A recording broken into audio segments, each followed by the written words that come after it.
In the sun-baked village of Jamba, the Gambia, Samba Jatta woke up to the crow of the village rooster and the rustling of dry leaves as the harmattan breeze swept through their compound.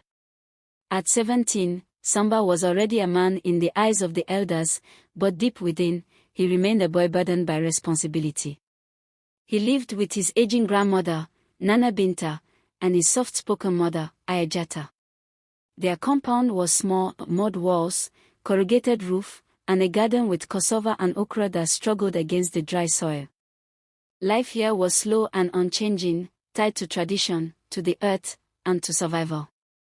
Each morning, Samba balanced the plastic gallon on his head as he walked to the village well, passing by barefoot children playing with makeshift footballs and women pounding millet. Though his limbs ached from fetching water and farming, Samba's mind often wandered far beyond the horizon. He had dreams, big ones. He imagined walking streets filled with light, tall buildings, and clean air. While his body remained rooted to the cracked red earth of Jamba, his soul reached for distant skies. He felt the village's rhythm in his bones but could not silence the longing in his chest. His heart whispered of a world beyond, where dignity and opportunity weren't just tales told under the mango tree. At night, Samba would lie on his thin mat in the corner of their round hut, the battery-powered radio pressed to his ear. Crackling through the static came the voice of a returned migrant, telling stories of life in Europe, of jobs that paid in euros, streets where you could walk without stepping in dust, and rooms where cool air flowed from walls.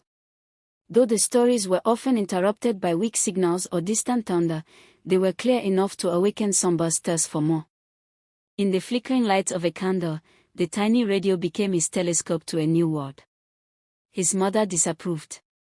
"That man talks sweet lies," she would say, shaking her head. "He forgets the boys who never made it." But Samba listened anyway. The words of the returnees planted something in him, a belief that he could escape the cycle of poverty. When he closed his eyes, he could see himself stepping off a plane in a shiny jacket, handing out gifts to the village children, becoming a legend among his people. To Samba, Europe wasn't a continent, it was a promise. And the voice from the radio was its prophet. The day Samba visited Bonjour with his uncle changed him. The city, though small by global standards, was alive with motion, taxi horns, street vendors, and chatter in Mandinka, Wolof, and English. Amid the chaos, he saw them, young men in tight jeans, sunglasses, and gold chains, stepping out of flashy taxis like stars from a music video.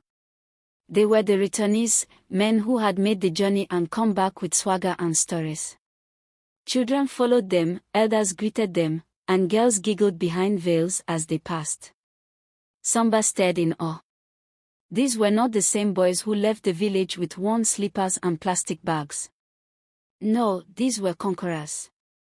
They had survived the backway, and in return, earned admiration and status. That day, Samba realized that education, respect, and success were possible, but not here, not in this land of dusty classrooms and broken chalkboards. He wanted that life. He wanted people to call him boss too. Bonjour didn't just show him the world, it confirmed what he had already begun to believe, that his future lay far from home.